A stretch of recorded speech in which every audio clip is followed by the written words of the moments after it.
पैमाने पर छोटा सा कदम भी इतिहास लिख देता है और अब वो वक्त आ चुका है जब भारत ऐसा कदम उठाने वाला है जो आने वाले कई दशकों तक याद रखा जाएगा, क्योंकि दिसंबर के महीने में और इसी साल के अंत में वो दिन आएगा जब आसमान का नक्शा बदल जाएगा। उस दिन रूस के राष्ट्रपति व्लादिमीर पुतिन भारत पहुंचेंगे और ये कोई औपचारिक दौरा नहीं होगा, ये होगा स्ट्रेटेजिक धमाका, क्योंकि इसी दिन कई डील्स फाइनल हो सकती हैं जिससे भारत की वायुसेना को मिल सकता है रूस का सबसे advance stealth fighter jet Su-57। जी हां, वही सुखोई 57 जो दुनिया के सबसे घातक फाइटर जेट्स में गिना जाता है, वही जो F-35 को सीधी चुनौती देता है और जो अब तक सिर्फ रूस की वायुसेना की शान था, वो अब भारत की ताकत बन सकता है और इस पर कई एक्सपर्ट अपने विचार भी रख चुके हैं। लेकिन असली कहानी शुरू होती है रूस से आई एक और बड़ी खबर से। वो खबर ये साफ कर चुकी है कि Su-57 की डिलीवरी का इंतजार अब ज्यादा नहीं रहेगा।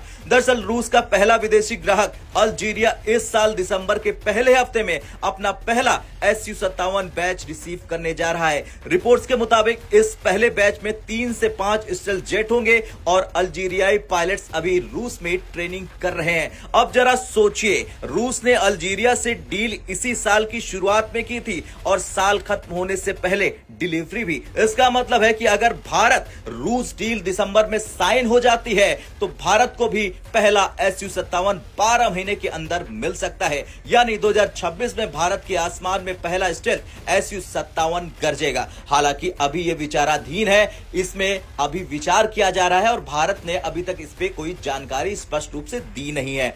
और यही नहीं, इस वक्त रूस की सुखोई कंपनी भारत के नासिक में HAL फैक्ट्री का निरीक्षण कर रही, वही फैक्ट्री जहां पहले से Su-30 MKI बनते हैं, अब यहां Su-57 की मैन्युफैक्चरिंग स्टडी रन शुरू हो चुकी है। मतलब ये कि डील सिर्फ सौदे की नहीं होगी, भारत में Su-57 बनेगा, मेड इन इंडिया Su-57 बनेगा अगर ये डील हो जाती है तो। खबरों के मुताबिक डील का स्ट्रक्चर कुछ ऐसा होगा, शुरुआत में 30 से 35% Su-57 रूस से तैयार मिलेंगे और बाकी 60 से 70% यहीं भारत में बना लिए जाएंगे अगर ये डील हो जाती है तो।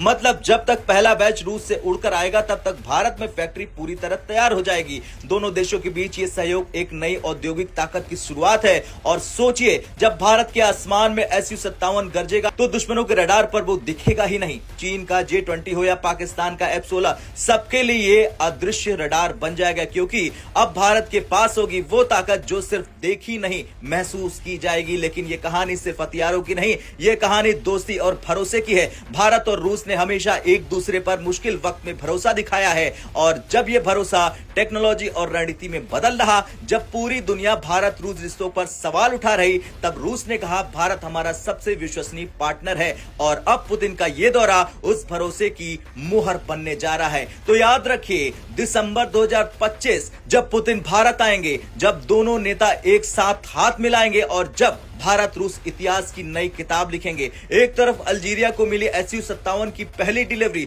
दूसरी तरफ भारत तय करेगा अपने स्टेल्थ युग की शुरुआत और तब तक पूरी दुनिया कहेगी भारत ने हवा में अपनी बादशाहत दर्ज कर ली है। खैर, अब आपसे सवाल, आपको क्या लगता है कि इस साल दिसंबर में इतिहास लिखा जाएगा? क्या भारत को मिल सकता है उसका पहला Su-57? कमेंट कर जरूर बताएं।